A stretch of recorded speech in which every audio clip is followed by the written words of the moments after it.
HIPPA Test. Question number 1. PHI stands for A, private health information, B, protected health information, C, personal health indicator, or D, private health index. Question number 2. Which of the following is not included in PHI?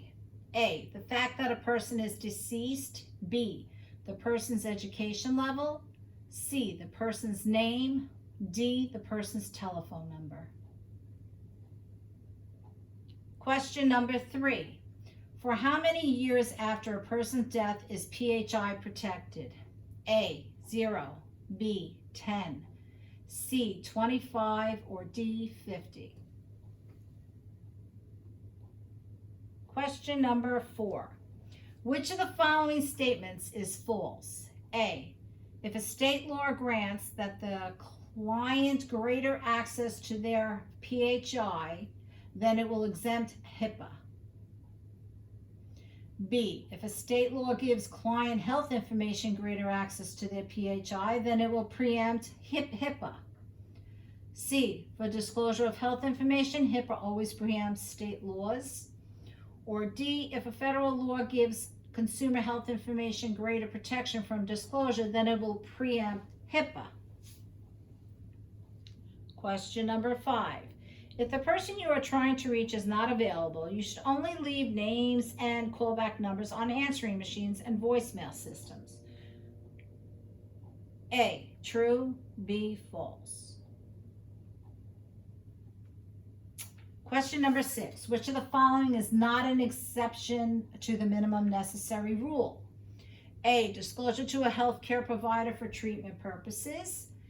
B, disclosures to the individual who is the subject of the information. C, uses made with an individual authorization. Or D, disclosures to a healthcare provider for unknown purposes. Question number 7. You can disclose PHI to the individual who's the subject of the information. A, true, B, false. Question number 8, scenario. You receive a call from staff at a local hospital stating that they need information regarding an individual with whom you previously worked who is scheduled for surgery.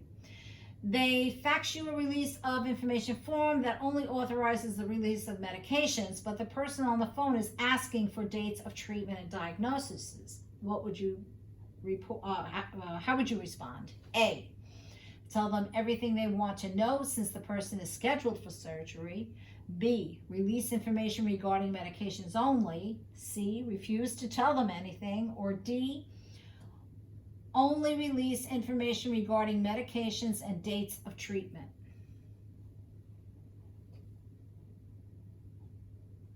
Question number 9.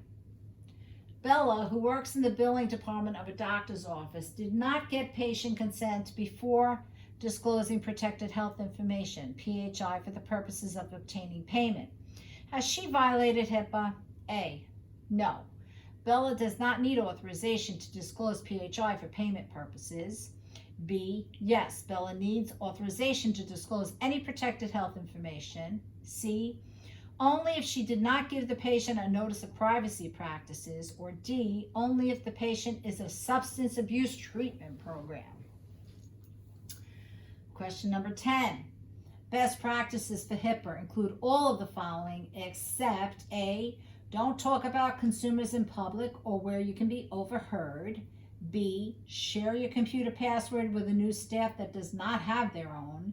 C, don't include PHI in an email unless it's encrypted or you are using a secure email system. Or D, keep computer screens out of eyesight of others. Question number 11. HIPAA provides A, security for healthcare providers. B, tax credits for software designers who create protected systems. C, protection and security of confidential health information. Or D, employer tax credits for adhering to privacy and security regulations. Question number 12. It is acceptable to access PHI that you do not need to see to perform your job duties. A, true. B, false. Question number 13. If a client asks a question about the health of their neighbor, you should A, tell them you cannot discuss any private information. B, tell them that you will let them know later when you are off duty. C, walk away and ignore the question. Or D, tell them only basic diagnoses and status information. Question number 14. Fines for violation of HIPAA can add up to as much as A, $50,000, B, $150,000, C, $750,000, or D, $1,500,000. Question number 15. Which of the following is not a best practice for privacy and security? A, try to keep fax machines in areas that are not generally accessible. B, keep consumer records and other documents containing PHI out of sight. C, documents containing PHI out of sight. Or D, keep medical records rooms locked and secured.